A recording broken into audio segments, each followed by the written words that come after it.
வணக்கம். இன்றைய முக்கிய செய்திகள். தமிழகத்தில் சட்ட ஒழுங்கு சீர்கேடு உள்ளிட்டவற்றை கட்டுப்படுத்தாத தமிழக அரசை கண்டித்து ராணிப்பேட்டையில் தேசிய ஜனநாயக கூட்டணி கட்சியினர் கண்டன ஆர்ப்பாட்டத்தில் ஈடுபட்டனர்.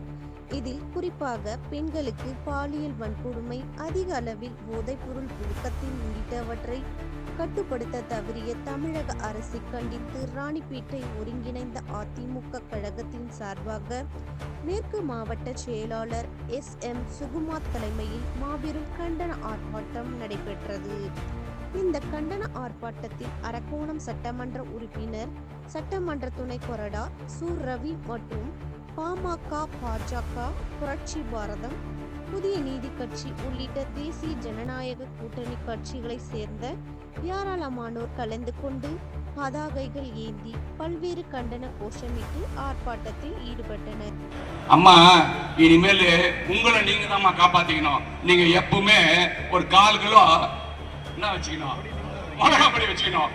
என்ன கிட்ட வந்தாவே தூங்கிடணும். அப்பதான் உங்களை நீங்களே காப்பாத்திக்க முடியும். அந்த மாதிரி இன்னைக்கு இருக்குது. கொஞ்ச நாள் அவங்க எல்லாம் ஐயா எடப்பாடியார் வந்த உடனே மொத்த பேரையும் தும்பு தட்டுவார். அது மட்டும் இல்ல, 5 ஆண்டு திமுக ஆட்சியில சட்டம் ஒழுங்குன்னா என்னன்னு இல்லாத போச்சு. சட்டம் ஒழுங்கு சீர்குலைஞ்சு போச்சு. அது மட்டும் இல்ல, போதை பொருள் சரளமா எங்க வேணா கிடைக்குது. அவங்க வயசுக்கு தகுந்த மாதிரி சாக்லேட்ல இருந்து ஆரம்பிக்கிறான். நாக்கில வச்சுக்கிடான்றான், தடவுடான்றான், என்னென்னவோ பண்றான். அவனுக்கு அதெல்லாம் பண்ணா அவனுக்கு அக்கான்னு தெரியல, அம்மான்னு தெரியல, நாசம் பண்றான். இந்த ஆட்சி தேவையா? நீங்க எல்லாம் முடிவு பண்ணணும்.